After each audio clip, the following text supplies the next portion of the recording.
everyone! Good morning! I'm back! This is Brusas and welcome back to my YouTube channel. Oh my gosh! This is it guys! Pag-uusapan natin ngayon, bakit daw nagpapasali ng dayuhan? Kung ano to at sino to? Yan ang tatalakayin natin ngayon. But before anything else, hello Philippines and hello beautiful people! Mabuhay! Kamusta kayong lahat? Sana lahat po kayo ay okay at safe ngayong araw na ito. At syempre sa lahat naman ng mga bago nating subscribers dyan, hello po sa inyo lahat. Maraming salamat guys sa pag-subscribe ninyo syempre dito sa channel ko. At syempre sa lahat naman ng makamamasam dyan na laging sumusuporta dito araw-araw, lagi-lagi. Maraming salamat guys sa inyo lahat. Syempre usapang Miss Universe Philippines tayo ngayon. Oh my gosh, hindi pa man nagsisimula ang Miss Universe Philippines. Ang dami ng mga nagre-react ng hindi maganda. Ang dami ng naloloka. Ang dami ng naaalarma. Diyos ko naman, ano ba?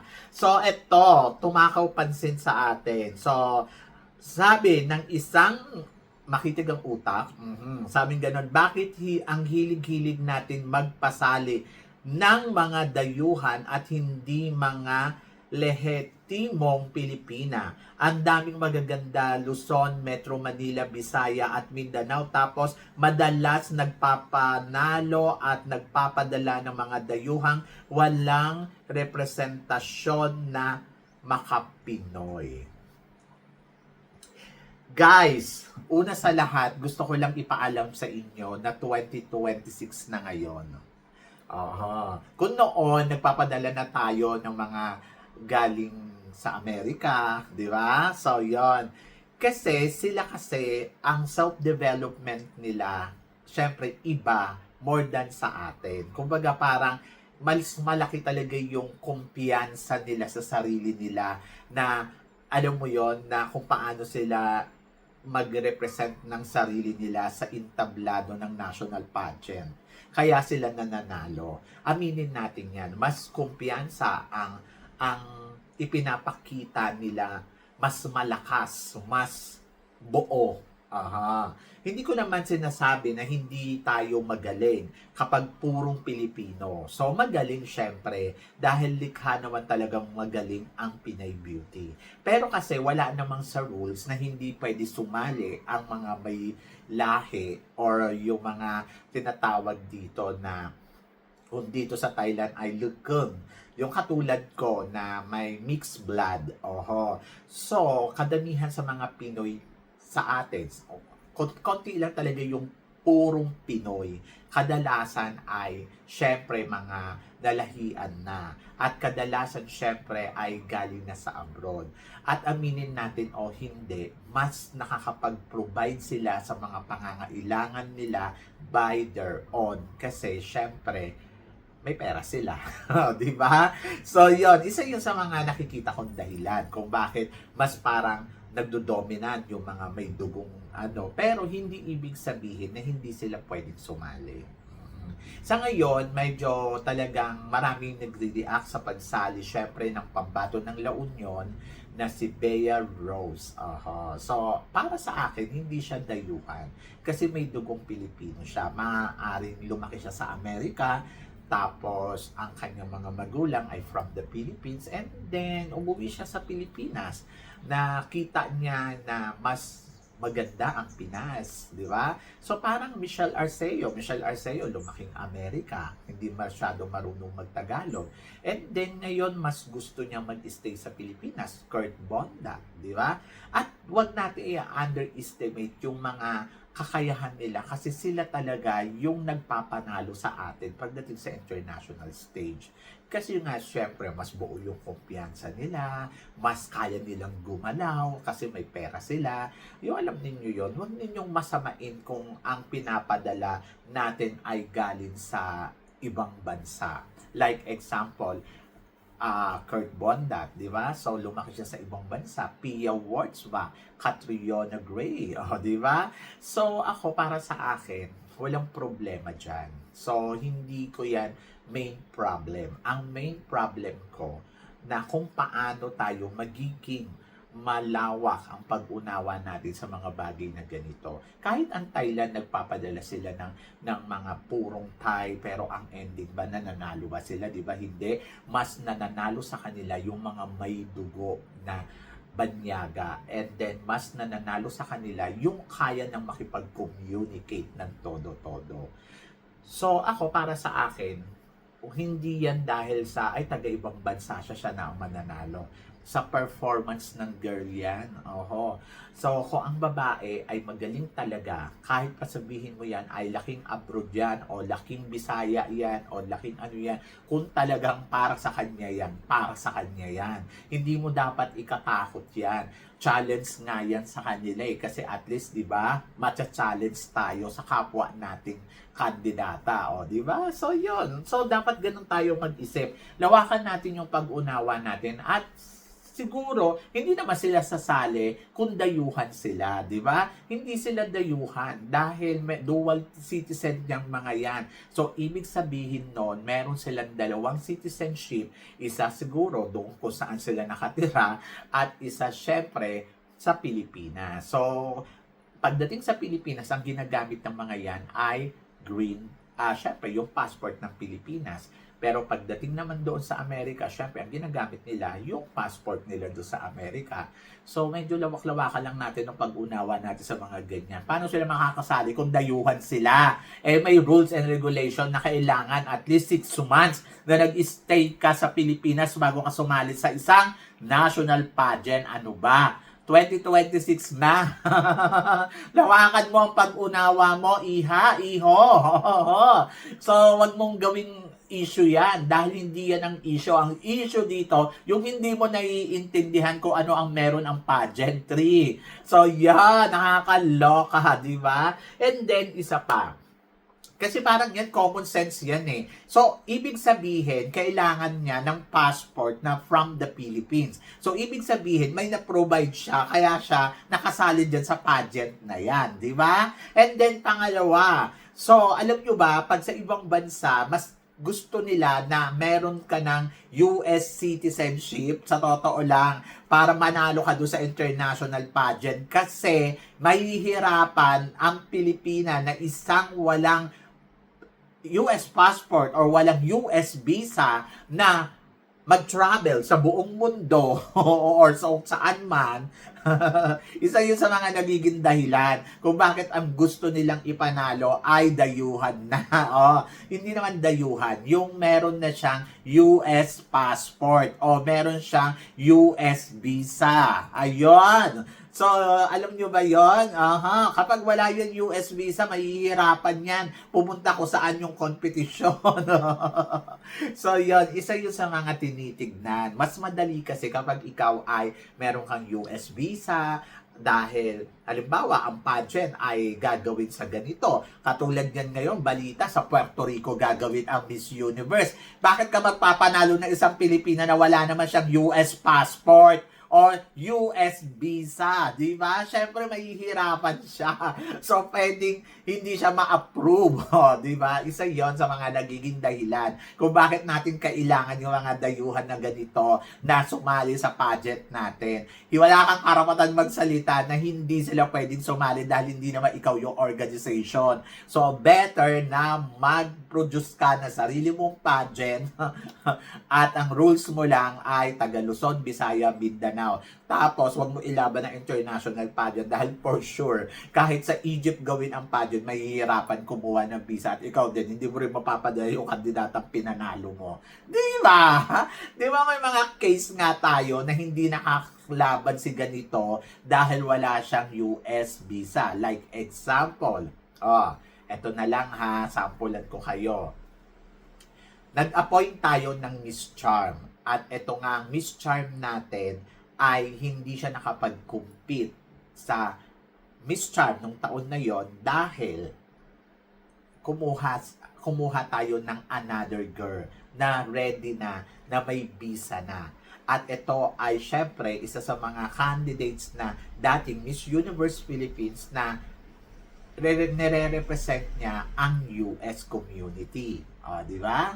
So, naalala ninyo yon? Ano ba? So yon, isa yun sa mga nagiging dahilan kung bakit hindi sila basta-basta kumukuha ng candidates na, alam mo yon, nagpapanalo sila ng candidates kasi syempre kailangan din kasi syempre yung requirements mahit, lalo na kung mabilisan, lalo na kung ang pageant ay eto na. Ngayon, medyo syempre mahirap kumuha ng US visa, mahirap kumuha ng visa sa abroad. Hindi yan basta-basta na, sige, ay total ako naman ang Miss Philippines, so bibigyan kita ng visa. Hindi yun ganon. Syempre, bakit? Anong purpose? Anong dahilan? 'Di ba? So yes, swerte kapag na-approve, swerte kapag talagang nag-run yung hinihingi. E paano kung ang isang kandidata ay hindi naman siya kayamanan, di ba? Wala silang kumbaga kakayahan na mai-approve yung kanyang US visa dahil sa status ng buhay niya. Isa din yun sa mga nagiging dahilan kung bakit nahihirapan silang magpanalo ng isang purong Pilipina na galing sa probinsya, galing sa ganito. Kasi hindi naman lahat ng sumasali dito sa pageant, aminin na natin, ay mayayaman. Ang mga sumasali dito sa pageant, syempre, yung iba dyan, nagbabakasakali na mabigyan ng chance na, alam mo yon, mas makilala sila, magkaroon ng chance na maging artista, di ba? So, hindi lahat ng candidates ay siniswerte. Na manalo. Kumbaga, ang akin, huwag yun ang isipin mo, ay kasi merong kalaban na gano'n. Ang isipin mo dito, na magpasalamat ka, may magre-represent ng Pilipinas na kayang manalo ng international pageant. At kahit pa sabihin pa natin, minsan nga nagpadala tayo ng isang purong Pilipina, yes, stunning yung beauty. Pero aminin din natin na nahihirapan din talaga makipagsabayan doon sa kasi syempre depende yan sa bansa na gagawin ang Miss Universe, di ba? So huwag natin gawing issue yon. So kailangan maging malawak yung utak natin sa pag-intindi lalo na sa mga ganito. So ayan, katulad niyan, nandiyan si Bea ng Pambato ng La Union. Hindi mo siya pwedeng sabihin dayuhan kasi hindi naman yan makakasali dyan kung ang requirements niya ay hindi sapat para matawag siyang Pilipina. Remember? Maraming mga na-dethrone ang Binibining Pilipinas noon na magkukumpit sa Miss Universe dahil hindi enough ang kanilang citizenship para tawagin silang Pilipina. Di ba? Kasi merong duration of stay na kailangan nakapag-stay ka ng at least 1 year or 6 months, mahigit, sa Pilipinas para matawag kang Philippine citizenship. Pero kasi yung iba kasi, talagang nagdudual na sila. Katulad nila ng mga kakilala ko. Dual citizen sila. Nakatira sila sa Amerika, pero pag pumunta sila ng Pilipinas, Pilipinas sila. Di ba? So, as long meron niyang Filipina blood, kung si Vina nga di ba? Kung si Vina nga walang Thai na dugo, na i-represent ang Thailand, di ba? Si Vina matatawag mong dayuhan kasi wala talaga siyang Thai blood, she's Indian blood. And then na-represent niya ang Thailand at nag-first runner-up pa sa Miss Universe. Ngayon ang tanong ko, anong issue doon? May issue ba doon? As long dala-dala mo ang sash ng Pilipinas, you are Pilipina. So, kapag once na sinuot yan sa balikat mo, ibig sabihin ay you are Pilipina. You represent Pilipina kahit pa sabihin mo pa ay lumaki ka sa ibang bansa or kung saan man. At magpasalamat tayo dahil nagtatry silang sumali sa atin. Like example, si Arboni, di ba? USA ang dinala niya. So, nanalo siyang Miss Universe. Kung sana kung Philippines ang dinala niya at nanalo siyang Miss Universe, di sana pang-5 Miss Universe na natin siya, di ba? Paminsan-minsan, isip-isip din tayo. Hindi yun dahil gusto mo lang manalo yung kandidata mo at naiinis ka kasi may sumaling ganito na alam mo malakas at pwedeng manalo, ayan yung sasabihin mo. Pag nanalo naman, sasabihin mo, yan, Pilipina kami, mas proud ka pa. Nauna ka pang na-proud kesa sa akin. Di ba? Nakakaloka. Sakit mo sa bang. So, dapat isip-isip din tayo sa mga sinasabi natin. And then, dapat alamin natin kung bakit sila nakakasali dito. Ibig sabihin nun, siguro ay approve sila as a Philippine citizenship. Ayan! At kapag once na na-approve yan as a Philippine citizenship, ibig sabihin, she is a Pilipina, hindi siya dayuhan. O, di ba? So, magtaka ka kung halimbawa, sumali ay from the Puerto Rico. Sumali siya dyan. So, yun. Dayuhan yun. So, talagang mag-react ako mismo. Di ba? Kaso hindi eh. Hindi naman siya taga Puerto Rico. O, di ba? Hindi naman siya taga. Kasi parang gito lang yan eh. Kung taga Puerto Rico siya, so, halimbawa, taga Thailand siya, tapos bigla, halimbawa, si Gatchabel, biglang sumali ng Miss Universe Philippines na alam mo na wala naman siyang dugong Pilipino, tapos parang hindi naman siya nakatira sa Pilipinas, wala, di ba? Ayun, matasabi mo ng dayuhan. Pero kasi ito kasi mga nagsisalihan nito, hindi naman siya yung 100% na Amerikana na bigla na lang sumali sa Miss Universe Philippines. She is half Filipina and half American. Siguro tatay niya American, nanay niya Pilipina. Si Arboni, kaya matawag din natin na Pilipina siya kasi Pilipino yung tatay niya, mama niya American. Pagkatapos yung nanalo siya ng Miss Universe, kiniklaim ninyo, Pilipina blood siya. Kino-consider natin na Miss Universe natin. Kulang na lang ang kinin natin. Ano ba? Nakakaloka! Anyway, so good luck sa mga nagko-compete sa Miss Universe Philippines, and then doon naman sa mga followers na hindi nauunawaan kung bakit sila nakakasali, ay sana naman intindihin ninyo at palawakin ninyo ang mga pag-unawa ninyo. Utang na loob. 2026 na. Huwag tayong maging di ba? So, Laban Philippines. So, supportahan natin ang lahat ng candidates. And then, sana, manalo tayo ng Miss Universe. Ayan! So, pag nanalo yan, sasabihin ninyo, I'm proud being a Filipino. Di ba? So, yun. So, kayo guys, ano guys ang masasabi ninyo dito sa mga pinag-uusapan natin ngayon? Tingin ninyo, sa mga tinatalakay natin. So, comment below para at least malaman ko naman kung ano naman ang chika mo dito sa mga pinag-uusapan natin. Syempre, maraming salamat sa inyong lahat sa support at pagmamahal na binibigay ninyo. Syempre, dito sa channel ko at sa mga hindi pa nakaka-subscribe, please don't forget to click like and subscribe my channel at i-click nyo na rin po ang notification bell to more updated syempre sa aking mga chika. Sabi ng ganon, always keep smiling and laban lang. So guys, hanggang dito na lang, hanggang sa muli nating chikahan. See you tomorrow. Thank you guys!